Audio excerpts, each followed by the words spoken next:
Vamos começar nossa EBD? Curva a sua cabeça, vamos orar? Senhor Deus, bendito e eterno, nós te louvamos. Tu és santo, tu és o Deus com quem temos uma aliança, porque o Senhor, graciosamente, através da sua misericórdia e do seu amor, se propôs entrar numa aliança conosco em Cristo Jesus, e nós te louvamos. É um privilégio, Senhor, que nós não temos como medir, nós não temos como te agradecer, mas nós queremos dispor o nosso coração, Senhor, a te louvar nessa manhã, a te adorar, a glorificar o teu santo nome e, confiantes em ti, Senhor, te pedir que o Senhor esclareça a tua palavra, esclareça as doutrinas, que essa escola bíblica possa ser um momento de edificação, que nós possamos aprender mais das Escrituras, Senhor, e assim crescer em amor, crescer em sabedoria, e tudo isso, Senhor, todos os nossos pedidos são para a tua glória, para o teu próprio louvor, para que o Senhor seja engrandecido, para que o teu reino venha sobre nós, para que a tua vontade se aplique na ERP, se aplique em nossa vida, em nossas famílias, na nossa sociedade e aonde o teu evangelho chegar. Essa é a nossa oração e o nosso pedido em nome de Jesus. Amém. Graças a Deus. Muito bem. Essa é a segunda aula com o tema santidade e algum dos irmãos pode me responder, aqueles que estiveram aqui na semana passada ou aqueles que assistiram, quem lembra qual é o uso, como se dá o uso primordial, ou qual é a primeira ideia do uso da palavra santo? Alguém lembra?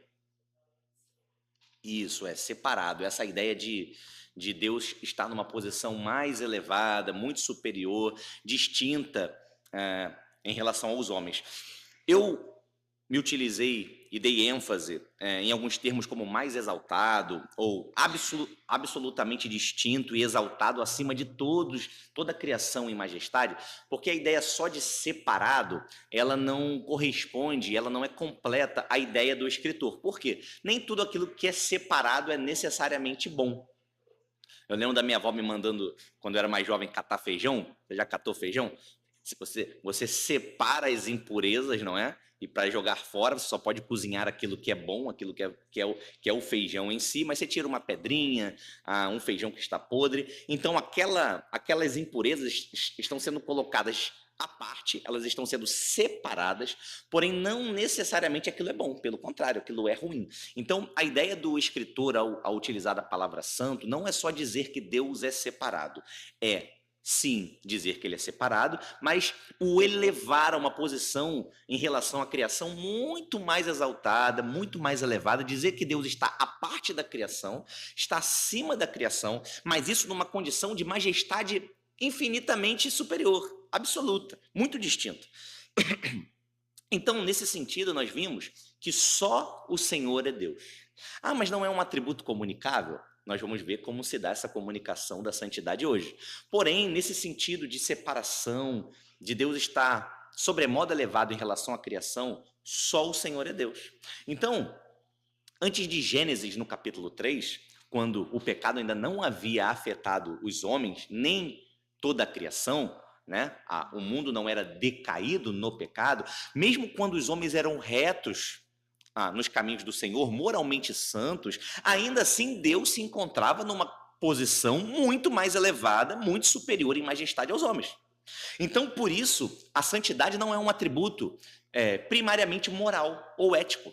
Porque nós vimos também em Isaías no capítulo 6 que até anjos, os serafins sem pecado, anjos santos, que não possuíam pecado, eles estavam louvando a santidade de Deus em Isaías do capítulo 6. Por quê? Porque Deus, mesmo os serafins não possuindo pecado, Deus estava numa condição muito mais elevada e muito superior a eles. Então, nós podemos perceber que essa condição de santidade de Deus, ela é de eternidade a eternidade.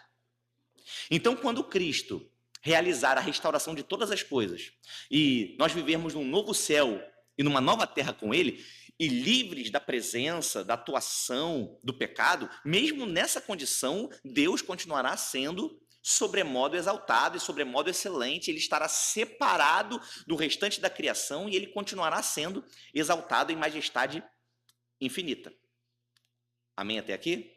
Isso apenas recapitulando pontos principais da aula passada. Alguém tem alguma consideração, uma pergunta, alguma dúvida do que ficou da semana passada? Deu para entender que quando nós lemos a santo na Bíblia, a ideia principal é essa, não é um atributo moral, o aspecto moral e ético do atributo nós vamos ver hoje, mas a ideia principal ao ler Deus é santo é isso, é Deus está numa condição muito mais elevada em majestade em relação aos homens. Então, podemos prosseguir? Muito bem.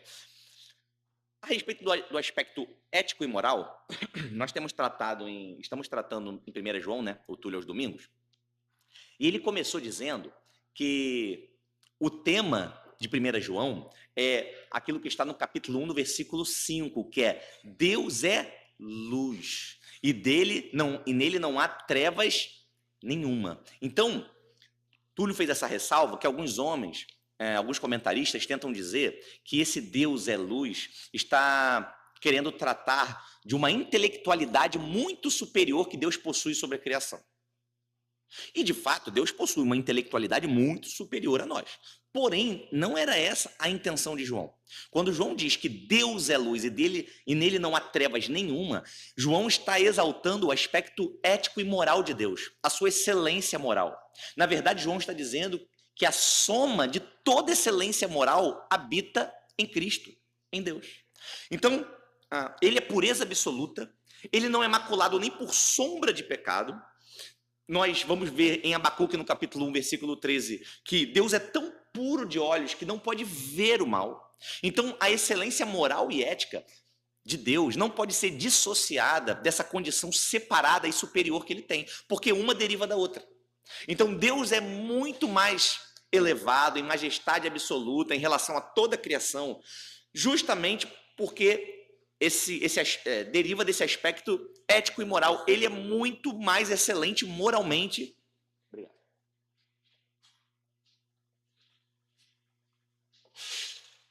Ele é muito mais excelente moralmente e eticamente do que todos os homens.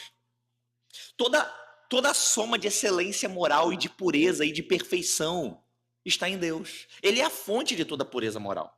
Então, eu não vou me estender nesse aspecto, porque nós aprendemos isso há poucos meses atrás, talvez um mês atrás, 2 meses atrás, quando Túlio começou em 1 João. Então, esse foi o tema de algumas mensagens, e o Túlio reforçou esse aspecto moral que há em Deus, esse aspecto de excelência moral. Então, eu vou ultrapassar esse ponto para nós analisarmos alguns textos, como se dá o uso da palavra santo principalmente no Novo Testamento, mas nós vamos fazer referência ao Antigo Testamento, mas como se dá o uso da palavra santo quando ela se refere a pessoas ou a lugares e não a Deus. Nós já vimos na semana passada como se dá o uso da palavra santo, qual é a intenção do escritor ao chamar Deus de santo, ou atribuir santidade a Deus, e nós vamos ver hoje qual é a intenção do escritor ao nos chamar de santos, ao chamar os homens de santos. Qual é a intenção do escritor, o que ele está querendo transmitir a nós quando ele nos chama de santos. Então, para fechar esse aspecto, repetindo aquilo que os puritanos falavam, a santidade de Deus é o brilho de todas as suas perfeições. A santidade de Deus é o brilho de todas as suas perfeições. Essa perfeição de Deus recebe uma ênfase especial. Deus é santo, santo, santo, como nós vimos em Isaías no capítulo 6. Então, vamos abrir nossas Bíblias em Efésios no capítulo 1.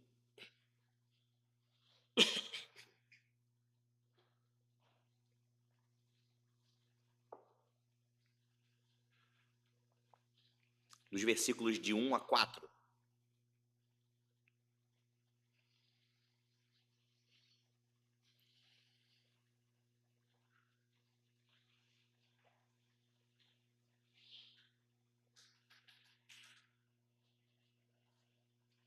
Ver se esse aqui está funcionando.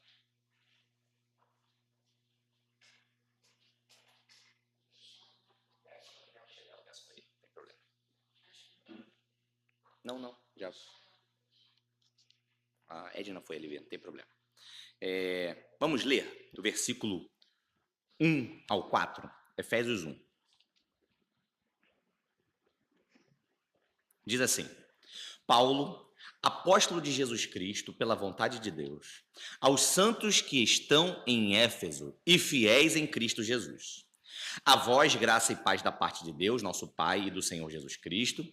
Bendito o Deus e Pai de nosso Senhor Jesus Cristo, o qual nos abençoou com todas as bênçãos espirituais nos lugares celestiais em Cristo, como também nos elegeu nele antes da fundação do mundo, para que fôssemos santos e irrepreensíveis diante dele em amor. Então nós vamos dar a ênfase no versículo 1 e no versículo 4, porque são os dois versículos que possuem a palavra santo. Tá? O versículo 2 e 3 nós lemos porque é o contexto, mas nós vamos ver o que Paulo estava tentando transmitir aos Efésios no versículo 1 e no versículo 4. Então, no versículo 1, Paulo está dizendo que os destinatários da sua carta são santos. Olha o que ele diz. Aos santos que estão em Éfeso e fiéis em Cristo Jesus. Então, os destinatários da carta de Paulo são chamados de santos, assim como em Filipenses e Colossenses. Tá? Porém, diferente de uma saudação comum que Paulo tinha, que era a se dirigir à igreja, como ele se dirige em 1 Coríntios, 1 e 2 Coríntios, na verdade, 1 e 2 Tessalonicenses, quando ele se dirige a Filemon, por exemplo, quando ele se dirige aos Gálatas. Então, ele chama aquela comunidade, aquele corpo de destinatários da sua carta de igreja. Em Filipenses, Colossenses e aqui em Efésios, ele chama os seus destinatários de santos. Então, assim, originalmente, no Antigo Testamento, quando a palavra santo era empregada a um homem, ou a um objeto, ou a um lugar, havia um conceito cultural nesse termo, que se referia à qualidade que pertencia àquela coisa ou àquela pessoa, de poder se aproximar da divindade. Então, quando um objeto era chamado de santo, ou quando uma pessoa era chamada de santa no Antigo Testamento, havia um conceito cultural de que aquela pessoa ou aquele objeto possuía uma qualidade que ele tinha o direito de se aproximar de uma divindade. Então, a gente pode perceber que quando o termo é utilizado dessa maneira, ele não tem por si só a conotação de alguma santidade intrínseca. É apenas a qualidade de se aproximar da divindade. É estar separado para prestar culto ou para se aproximar daquilo que é divino e não necessariamente de Deus. Algum irmão pode ler, por exemplo, em 1 Reis, no capítulo 14, versículo 24. De preferência quem não está na ACF. Quem tiver a ARA ou a NVI, NVT, só a ACF que tem uma 1 Reis 14, 24.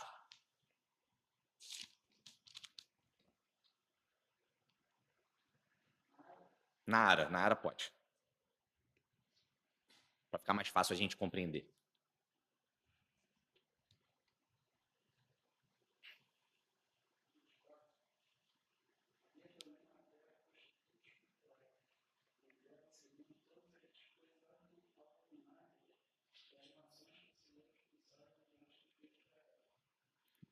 Amém. Essa palavra prostitutos cultuais aí de 1 Reis, que é repetida em outros lugares na Bíblia, é a palavra santo. É raiz da palavra santo. Nós vimos que santo é kadosh, né? No original em hebraico. Essa palavra aqui no original é kadesh, é uma variação de santo. Então você pode perceber que ao chamar alguém ou um utensílio ou um lugar de santo no Antigo Testamento, não necessariamente isso era algo bom, ou denotava uma santidade intrínseca ali. Essa palavra aí, prostitutos cultuais, é santo. Ou seja, estava se referindo à qualidade que essas pessoas tinham de se aproximar desses ídolos no culto pagão, no templo dessas divindades. Então, nós podemos perceber que esse uso no Antigo Testamento tem uma conotação cultural. Porém, no Novo Testamento, a palavra santo não possui esse conceito cultural. Tá? No Novo Testamento, ela não é empregada dessa maneira. Então, nós lemos aqui em Efésios, no Novo Testamento. Então, a ideia de Paulo não está carregada desse conceito cultural. No Novo Testamento, o termo santo é aplicado a todos os crentes. Todos os crentes são denominados santos. A maioria das vezes, inclusive, no plural. Você vai ver que Paulo está dizendo que os destinatários da sua carta são santos. A igreja, assim como ele usa o termo igreja em 1 e 2 Coríntios, em 1 e 2 Tessalonicenses. Ele está dizendo que aquela comunidade de destinatários da sua carta são santos. Então, no Novo Testamento, os santos não possuem uma qualidade na qual eles podem reivindicar a divindade. diferente no Antigo Testamento. Então ele continua dizendo: aos santos que estão em Éfeso e fiéis em Cristo Jesus. Esse "e" aí deve ser entendido como isto é, ou a saber, tá? A tradução literal é "e", mas a ideia é isto é, ou a saber, porque o "e" poderia dar a ideia de que Paulo está se dirigindo a duas classes de pessoas diferentes. Então Paulo está falando aqui com os santos que estão em Éfeso e os fiéis, aqueles que são fiéis em Cristo Jesus. E não é verdade. Essa não é a ideia de Paulo. Paulo está falando com a mesma classe de pessoas. Então, Paulo, nós podemos dizer que Paulo está afirmando, está definindo os santos como aqueles que são fiéis.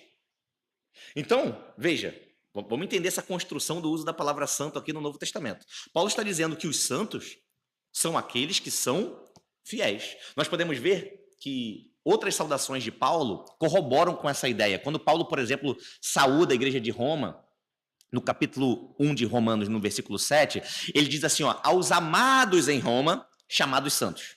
Então, assim, não são dois grupos de pessoas que há em Roma, aqueles que são amados e aqueles que são santos. Não, os amados são santos. Assim como aqui em Efésios, os santos são os fiéis. E a raiz da palavra fiel no Novo Testamento é a mesma da palavra fé. Fiel, fidelidade e fé tem a mesma raiz. Então Paulo está dizendo assim, ó, aqueles que são santos em Éfeso e também, isto é, a saber, são fiéis, são crentes em Cristo Jesus. Então, a construção de Paulo aqui, ele está fazendo um contraste. Melhor, ele não está fazendo um contraste entre os que são santos e fiéis, mas ele está se referindo aos santos como os crentes. E ele vai fazer vai se utilizar desse termo, um dos termos preferidos ou prediletos de Paulo, para dizer que aqueles que são santos e são crentes só o podem ser, final do versículo 1, em Cristo Jesus. Então, em Cristo Jesus se refere tanto a santos quanto a fiéis. Quando Paulo se utiliza um desses seus termos preferidos, em Cristo, normalmente ele possui alguns significados mais comuns. Existem diversos significados para esse em Cristo, mas alguns significados mais comuns. Primeiro é aquela noção de instrumentalidade, ou seja, por meio de Cristo. Quando ele diz assim, ó, também Paulo diz em Filipenses no capítulo 4, no versículo 13, tudo posso em Cristo que me fortalece. Quando ele utiliza esse em Cristo, é por meio de Cristo. É a instrumentalidade. A segunda ideia é de lugar, ou de local, onde os crentes estão e lá há salvação. É mais ou menos como se eu dissesse assim, ó, você está em Cristo ou você está no mundo? Em que lugar você está? Em Cristo há salvação. No mundo há perdição e condenação. Você está em que lugar? Você está em Cristo? É a ideia, inclusive, do próprio versículo 3, que diz assim, o qual nos abençoou com todas as bênçãos espirituais nos lugares celestiais em Cristo. No lugar, no local, Cristo. E também, esse versículo 3 também tem essa noção de instrumentalidade, né? Por meio de Cristo. E um outro sentido principal, que é o sentido do texto em Efésios, é que a expressão tem a ideia de incorporação. É a união dos crentes com Cristo. É aquele argumento que Paulo constrói em Romanos 5, de que o homem, ao nascer, está ligado a Adão como cabeça. Lembra? Quando nós nascemos, nós fazemos parte da raça humana e por isso nós estamos ligados a Adão como cabeça. E como Adão é o nosso cabeça e ele caiu, todos caíram em Adão. Porém, quando Paulo quer utilizar essa expressão em Cristo, ele está dizendo o seguinte, olha, aqueles que creem na providência de Deus em Cristo Jesus e estão unidos a Cristo, que é o cabeça, não estão apenas unidos em Adão, têm Cristo como seu representante. Então, vocês são santos e fiéis se vocês tiverem Cristo como cabeça e como seu representante. Então, nós podemos tirar como lição aqui que não há santidade ou santificação se nós não estivermos em Cristo. Cristo é um meio pelo qual Deus se utilizou para nos santificar e nos comunicar santidade, e fidelidade e fé, porque a raiz da palavra é a mesma, fidelidade e fé. Então, essa pergunta deve ser feita rotineiramente a todos nós. Nós estamos em Cristo ou nós estamos sem Cristo? Porque se nós estivermos em Cristo, e nós vamos ver aqui, na continuação do texto, as características daqueles que estão em Cristo. Não basta dizer que está em Cristo. Nós vamos ver as características. Nós vamos ver com o andamento, o desenrolar do argumento de Paulo, que nós podemos ver pelas atitudes, pelas consequências do padrão moral de vida, que nós podemos ver aqueles que estão em Cristo e os que não estão.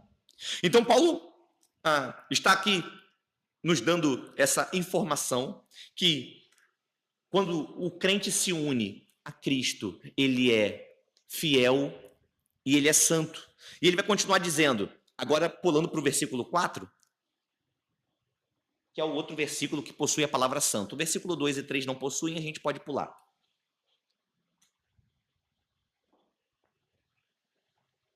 Olha o que ele diz. Como também nos elegeu nele antes da fundação do mundo. Então, esse assim, né? Ou como, né? Na área é assim, ou na ACF é como nos elegeu. A ideia é dizer assim, ó, visto que nos elegeu. Ou uma vez que nos escolheu. E no original grego, isso transmite muitas informações. A primeira informação, fica clara, é que Deus é o sujeito ativo do verbo. Deus está agindo, é Deus quem escolheu. É uma escolha de Deus. E diz ainda, quer comunicar ainda, que esse sujeito não escolheu às cegas. Ele escolheu, Deus, quando fez a sua escolha, ele escolheu à luz de todas as opções conhecidas. Ele não fez assim, ó, ele escolheu o Pierre, mas poderia também ser o Joãozinho. Aleatoriamente caiu no Pierre, mas poderia ser outro escolhido. Não. O texto quer comunicar que dessa maneira, em Cristo Jesus, Deus escolheu sendo conhecedor de todas as opções, ele escolheu cada um dos seus eleitos. Então, dentre toda a raça humana, Deus teve os seus escolhidos, e ainda o texto quer passar a informação de um interesse pessoal de Deus com os seus escolhidos. Deus tem um interesse naquele que foi escolhido, e a escolha não foi impessoal. Não é assim, eu escolhi o Henrique aleatoriamente, sem opções, ou sem um plano definido, ou sem um interesse muito profundo nele. Não, é justamente ao contrário que Paulo está querendo comunicar. Deus, na eternidade, antes da fundação do mundo, nos elegeu com um interesse pessoal em cada um de nós. Foi uma escolha bem consciente, bem racional de Deus. Ele tinha objetivos claros, propósitos bem definidos. Não podia ser ninguém além dos eleitos. Nenhum dos eleitos poderia ter não sido eleito. E nenhum dos não eleitos poderia estar incluído entre os eleitos. Foi uma escolha, não foi às cegas. Foi dentro de Deus tinha toda a iluminação possível que Deus tem. Ele tinha toda essa iluminação ao fazer a sua escolha. Foi uma escolha bem feita, direta, pessoal. Então você vê que o relacionamento está se estreitando nesse argumento de Paulo. Não é uma escolha impessoal e aleatória. Então você vai ver o porquê de nós sermos chamados para sermos santos.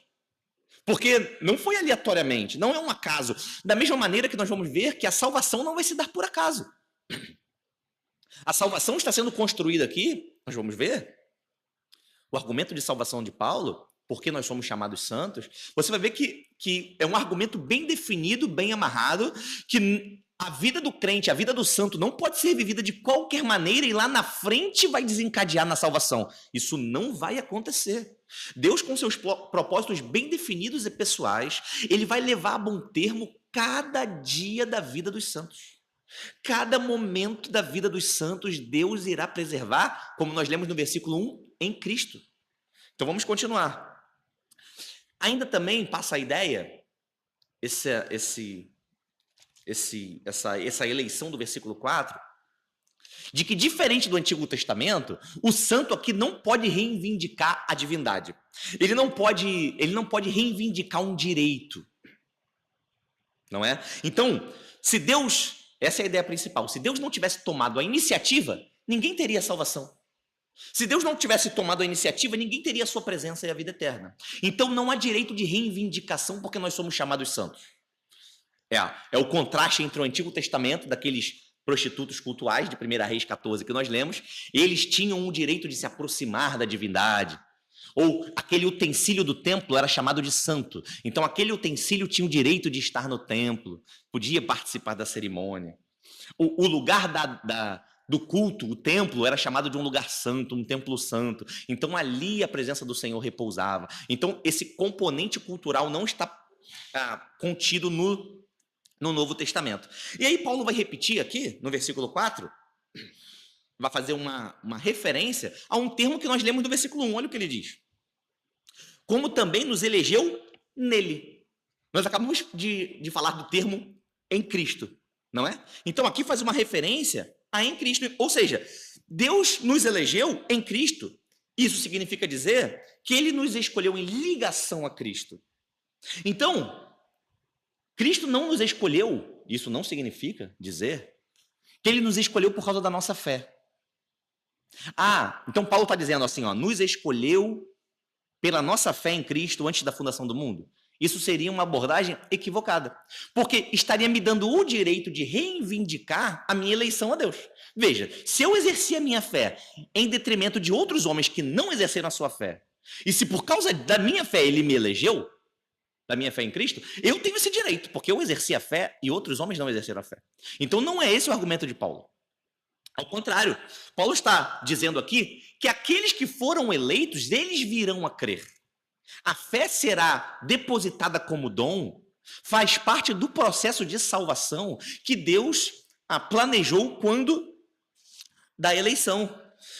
Isso também violaria, nós não lemos o versículo 5, mas violaria o que está escrito no versículo 5, que Paulo continua dizendo que a eleição se deu através do beneplácito da sua vontade. Então ele fez por quê? Porque ele quis. Era a vontade de Deus. E a sua vontade é sempre o quê? Perfeita. É sempre boa.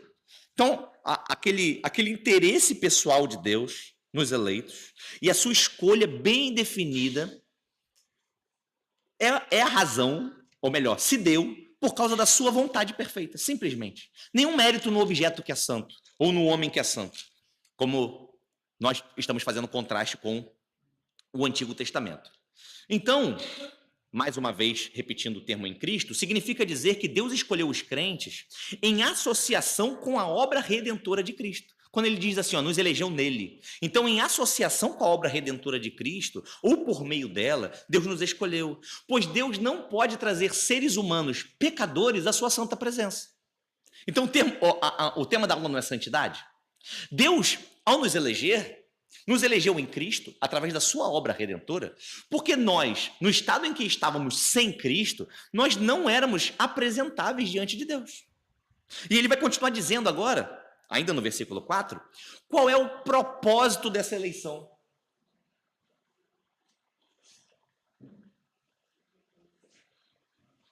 Olha o propósito da eleição. Ele diz assim, nos elegeu nele antes da fundação do mundo, para que fôssemos santos e irrepreensíveis diante dele. Então, o propósito para os escolhidos é que sejam santos. Para que se deu a eleição? Para que eles sejam santos. Então, pessoas que são santas devem ser diferentes das que não são.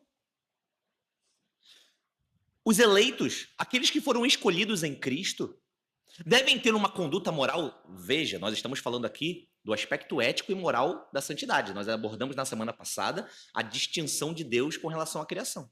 Então, o que se espera desses santos é que eles vivam de maneira diferente daqueles que não foram eleitos e, portanto, não são santos e fiéis, como diz o versículo 1. Tanto o Antigo quanto o Novo Testamento ordenam aos crentes que sejam santos, porque Deus é santo. Então, Deus, ao nos adquirir como sua propriedade, nos ter eleito, ele espera de nós atitudes condizentes com essa condição de eleição. É verdade que a intenção, todos os comentaristas dizem que a principal intenção do versículo 4 é de dizer, por isso que ele fala assim diante dele, no final, está fazendo uma referência ao céu, ou a nova terra e o novo céu. Está fazendo uma referência de quando nós estaremos livres da presença do pecado, estivermos glorificados. A ideia principal é essa. Porém, não há como dissociar a vontade de Deus para o futuro com a vontade de Deus para o agora. Se Deus me elegeu para que eu seja santo e irrepreensível na sua presença nos céus, eu posso afirmar sem medo de errar que a vontade de Deus para mim hoje é que eu seja santo e irrepreensível.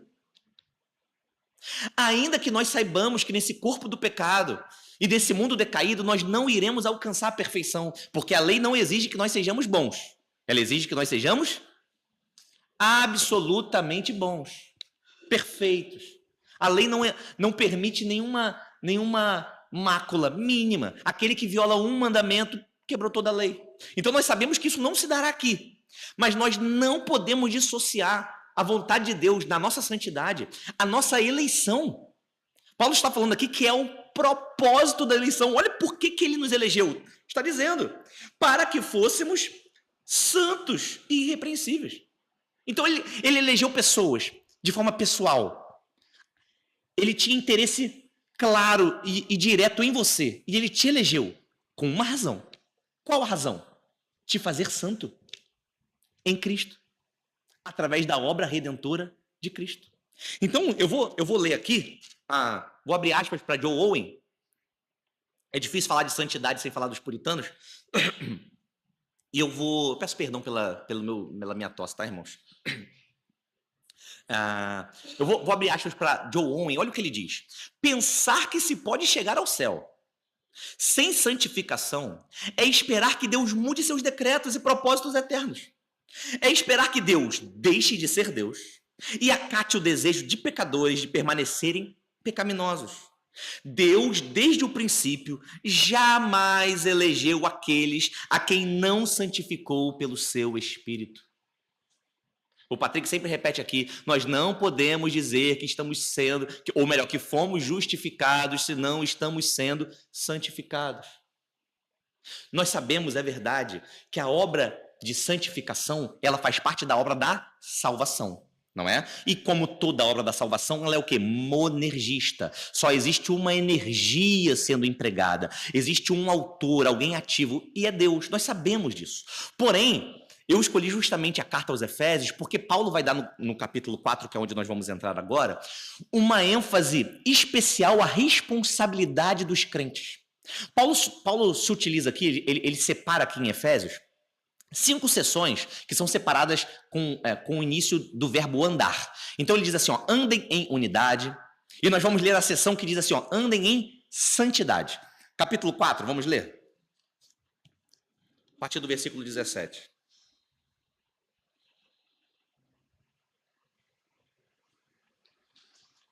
Essa sessão até o final do capítulo,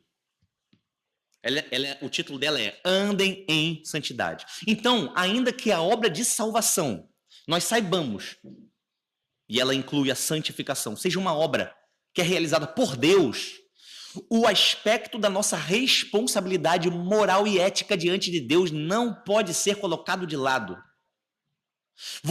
Deixa eu te dizer, você e eu, nós não temos o direito de vivermos como queremos. Nós não temos esse direito. É o argumento de Paulo. Porque ele está dizendo, você foi eleito santo e fiel, versículo 1.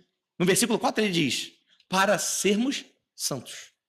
Então, nós não viveremos a nossa vida alheia a Deus, ou da maneira que desejamos, ou alheios à vontade de Deus e à sua santidade, e nós não podemos viver essa vida e esperar salvação. É uma contradição intrínseca, é uma contradição em si. Não há salvação sem santificação. E Paulo vai dar ênfase à responsabilidade dos Efésios, aqui no capítulo 4. Eu quero abordar os versículos, eu vou correr esses 20 minutinhos, vou pular algumas coisas que eu quero fechar essa ênfase de Paulo aqui hoje ainda. Olha o que diz. Eu não vou nem ler tudo, tá? Eu vou lendo aos poucos para a gente ganhar tempo. Olha o que diz o versículo 17. Do 17 ao 19. E digo isto, e testifico no Senhor, para que não andeis mais como andam também os outros gentios, na vaidade da sua mente, entenebrecidos no entendimento, separados da vida de Deus pela ignorância que há neles, pela dureza do seu coração, os quais, havendo perdido todo o sentimento, se entregaram à dissolução para com avidez cometerem toda a impureza. Então, desse versículo 17 ao 19, Paulo está fazendo aqui a apresentação do velho homem. Então, ao apresentar o velho homem, Paulo explica o seu modo de vida e a natureza que é a base dessa forma de vida. E ele vai chamar no versículo 17, ele vai dizer que os cidadãos de Éfeso, ou a igreja de Éfeso, não deveria andar como gentios. Mas veja, a maioria deles, provavelmente, era gentia.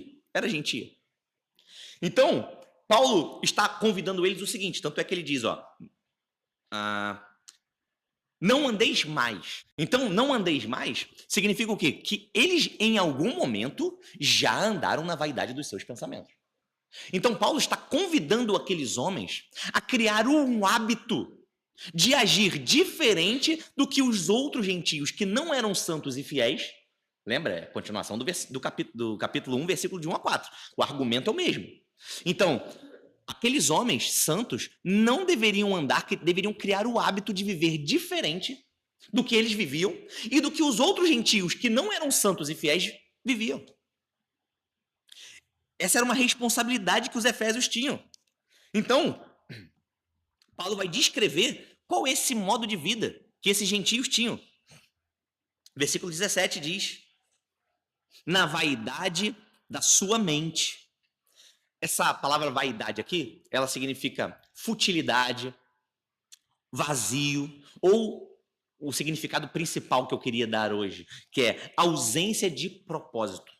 Então, Paulo está dizendo aqui em Efésios a mesma coisa que ele disse em Romanos 8:20, tá? Quando ele diz que toda a criação foi colocada em vaidade, foi exposta à vaidade. Então, o que ele está dizendo é que o objetivo da criação não pode ser alcançado. Ela tem um vazio de propósito. Ela está vivendo em futilidade. Porque qual é o propósito do homem? Glorificar a Deus. Então, aqueles homens que estavam vivendo por qualquer propósito que não fosse glorificar a Deus, eles possuíam uma ausência de valor, uma futilidade, uma vaidade. Era vão. Vocês estão vivendo à toa, não importa qual seja o seu propósito. Se o seu propósito não é ser santo e glorificar a Deus, o seu propósito é vão. É o que Paulo está dizendo aos Efésios. Então, qual é o seu propósito de vida? Ter um bom casamento, ganhar uma boa quantidade de dinheiro. Isso são coisas boas, né? Oxalá Deus nos dê. Ter filhos abençoados e prósperos, trocar de carro de tanto em tanto tempo, ter bons amigos ao nosso redor, ter saúde, viver longos anos em ditosa velhice. Todos nós temos essa vontade. Mas esse não é o propósito para o qual nós fomos chamados. Nós fomos chamados para sermos santos. Então, se algum desses propósitos é o propósito da minha vida, eu vivo em futilidade, em vaidade de pensamento. Eu não posso alcançar o objetivo para o qual eu fui criado. A minha mente é fútil, ela é vã. Porque eu fui criado, a minha mente foi criada para alguma coisa específica. Qual é? Paulo também utiliza esse argumento em Romanos no capítulo 1. Nós fomos criados, a nossa mente foi criada não para ser fútil, mas para perceber e conhecer a revelação de Deus. Por isso que no capítulo 1 de Romanos, versículos 24, 26 e 28, Paulo diz que os homens foram entregues, abandonados aos seus próprios pensamentos, aos seus próprios desejos, às suas próprias inclinações. Eles foram abandonados. Por quê? Porque eles abandonaram a revelação de Deus. O objetivo da mente humana ter sido criada é poder perceber a revelação de Deus. Então, qualquer homem que utiliza a sua mente ou que vive de maneira que não dedica ela a contemplar e perceber a revelação de Deus, e essa revelação nos ordena ser santos, diz que o propósito da eleição é a santidade. Qualquer homem que vive alheio a isso, vive na futilidade dos seus pensamentos. A sua mente não pode, por mais nobre que pareça, por mais legal que pareça, o Elon Musk, ele constrói foguetes para termos internet em alta velocidade, ele combate o comunismo e a esquerda no mundo, e parece muito nobre, mas é vão, é fútil, não tem, é vazio de propósito, não tem o propósito para o qual Deus criou a mente do Elon Musk. Até aqui tudo bem? Perguntas? Vamos continuar então. E ele vai dizer que essa atitude moral, ou essa disposição moral da mente dessas pessoas, impede elas de alcançar esse objetivo, e que o crente não deve andar nesse tipo de ausência de propósito moral, demonstrada pelos gentios. Ou seja, vocês não podem viver assim. Eles vivem. A mente deles é fútil, é vazia, de propósito. A de vocês não pode ser. Vocês devem ter um propósito bem definido na sua mente. E Paulo vai dizer ainda, narrando a respeito do velho homem, o porquê isso aconteceu. Ele vai dizer no versículo 18: entenebrecidos no entendimento. Ou seja, eles estão nessa condição porque eles não receberam a iluminação. Eles estão obscurecidos. A ideia aqui do texto é dizer que eles não receberam de Deus essa iluminação, porque eles não são eleitos. Eles não foram eleitos para essa santidade na qual nós fomos eleitos. Então eles vivem dessa maneira. Porém, nós devemos viver de maneira condizente com a nossa eleição, diferente desses que não foram eleitos. E ele vai dizer, eles estão, final do versículo 18. É no 18? Peraí. Entenebrecidos no entendimento, separados da vida de Deus pela ignorância que há neles, pela dureza do seu coração, havendo perdido todo o sentimento. A ideia aqui é mostrar, a intenção da palavra aqui é algo semelhante a alguém que fez um calo, sabe? De tanto cutucar ou de tanto bater naquele lugar, você vai ficando calejado, até certo ponto em que você não sente mais dor. Já viu isso? Você vai criando um calo ali, uma casca, cresce, e ali você fica sem sentimento. Você toca ali, mas você não tem, não te gera nada. Aquilo ali não causa nada em você, é indiferente encostar naquele calo que foi feito. Então, esses homens se tornaram insensíveis à dor, insensíveis à revelação de Deus, porque eles foram entenebrecidos. Eles, diferente de nós, não podem perceber as coisas que são santas, as coisas de Deus. Eles estão calejados. Então, a dureza de coração deles em relação a Deus e a alienação da vida de Deus que eles possuem, eles vivem a sua vida alienados a Deus, como Paulo diz, os levaram a essa condição. E isso reflete a apatia moral e ética deles. É por isso que eles vivem assim. Por isso é que você, ao olhar para esses homens, você não pode, por exemplo, ter a reação que o salmista teve. Por breve momento, quase os meus pés se resvalaram. Porque eu olhei a prosperidade dos ímpios. Os ímpios prosperam nesse mundo. Eles fazem dar certo. Parece que nada dá errado para eles, né? O salmista tá narrando ali a sua insatisfação ou a sua indignação. Ele fala, tudo dá certo para os caras. Eles fazem, sabe, não tem castigo. Não é que não tem castigo. Eles não foram eleitos para essa santidade para a qual nós fomos eleitos. E se eles foram, em determinado momento, Deus os chamará, segundo a sua boa vontade. Deus reunirá seus eleitos, nenhuma das ovelhas será perdida. Porém, aqueles que já foram encontrados e já foram chamados não estão calejados no seu sentimento. E devem saber que o seu propósito de vida é viver em santidade. Daí o atributo ser comunicável. A santidade naquele aspecto de superioridade majestosa de Deus, separação de Deus, obviamente, essa santidade pertence só a Deus. Mas a santidade moral e ética, vou deixar você falar, a santidade moral e ética de Deus, ela é comunicada em alguma medida porque Ele nos chamou para sermos santos. Pode falar.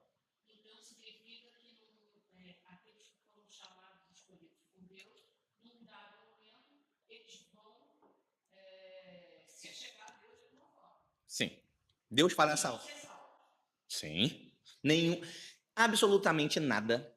Absolutamente nada. Nada é nada. O que é nada? Nada é ausência de tudo, ou de qualquer coisa. Então, absolutamente nada que um eleito faça nessa vida o fará perder a salvação. Porém, um eleito fará nessa vida tudo aquilo que é condizente à salvação. É verdade que há exceções, como Aí pega uma exceção para tentar transformar numa regra. O ladrão da cruz. De fato, o ladrão da cruz ali nos deixou, Deus no seu propósito eterno nos deixou uma mensagem ali. Enfim, e aquele homem no último momento foi salvo, de fato. Mas essa não é a praxe de Deus. Não é o padrão. Não posso estabelecer isso como padrão. Por isso que nós falamos assim, por exemplo, de temas sensíveis como o suicídio. De fato, nem todo suicida será condenado. Nós não podemos afirmar isso, porque se nada, nem na morte, nem na vida, nos separará do amor de Deus, eu não posso afirmar que um suicida perdeu a salvação. Porém, eu não posso tomar isso como regra. Via de regra, um suicida está tendo uma atitude que não é condizente com os salvos e eleitos. Essa é a regra. Assim como ser pregado na cruz por ser ladrão, como aquele homem foi, é uma atitude geralmente condizente com um não eleito. Regra e exceção. Exato, perfeito. Então vamos continuar. Será que eu consigo? 10 minutos? Melhor parar e continuar semana que vem? Eu acho que tem bastante coisa. Eu acho que eu só vou terminar mais 5 minutinhos. Faltam 10. Eu acho que semana que vem a gente continua, é melhor. Para não atropelar, tem muita riqueza aqui nesses versículos. E é um tema que nunca, para nenhum crente, pode ser, o crente nasceu na igreja e está com 90 anos e é crente ainda. Glória a Deus. Esse tema nunca é demais. Nunca é demais. Porque é o propósito pelo qual nós fomos eleitos. Então nós podemos e devemos ser exortados à santidade sempre. Nunca é demais falar de santidade. Então talvez em vez de 3 aulas, o Luan tenha mais um refresco aí de mais um dia. Talvez a gente continue na semana que vem. Mas eu vou terminar aqui ainda. Só a apresentação do velho homem, né? A apresentação do novo homem, a do velho homem eu já fiz. E aí ele vai fazer, a partir do versículo 20, a apresentação do novo homem. Olha o que ele vai dizer. Mas vós não aprendestes assim a Cristo. Esse aprendestes a pessoa de Cristo, aprendestes a Cristo, aponta para o momento da conversão. Então aqui, Paulo vai começar a pintar e a moldar o novo homem. Então assim, quando vocês se converteram, nesse momento, tá? Vocês não aprenderam Cristo dessa maneira. Vocês não aprenderam, vocês não se converteram a Cristo assim. Ele vai dizer, versículo 21, se é que o tendes ouvido e nele fostes ensinados como está a verdade em Jesus. Então aqui, no versículo 21 já é diferente. Aponta para a medida em que ouviram a respeito de Cristo. Então, o versículo 20 aponta para o momento da conversão, é um momento específico, tá? É um ato específico. E o versículo 21 está apontando para aquela caminhada na qual eles aprendiam em alguma medida a respeito de Cristo. E aí, no versículo 22, para eu fechar, chega a transição do velho homem para o novo homem. Olha o que ele diz.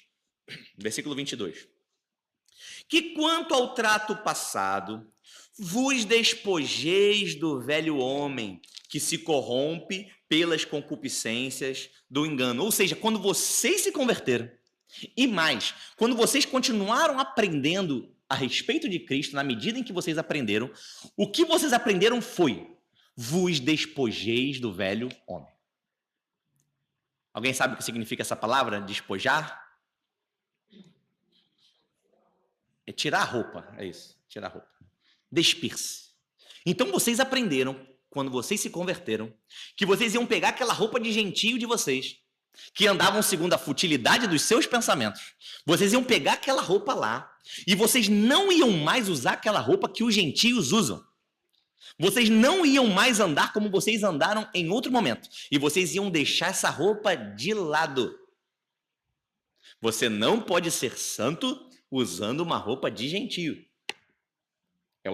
É interessante Paulo utilizar esse termo, né? Porque ele podia utilizar vários. E o termo é tirar a roupa mesmo. Essa mesma palavra é utilizada em outros textos, só com esse sentido, de tirar a roupa. É literalmente isso. Então, assim, vos despojeis do velho homem, que se corrompe pela concupiscência do engano. Então, nada pode ser mais pessoal. Nada pode ser mais direto, nada pode ser mais específico do que a eleição de Deus. Ele nos escolheu com um propósito bem definido, de salvação e de santificação e de santidade. Então, quanto às nossas responsabilidades, eu paro por aqui e continuo nas nossas responsabilidades na semana que vem. Quanto às nossas responsabilidades, a primeira coisa que nós aprendemos: vos despojeis do velho homem. Tire essa roupa, essa aparência, essa moralidade, essa ética que os gentios possuem, porque eles não foram chamados para a salvação como nós fomos. Amém? Perguntas? Considerações?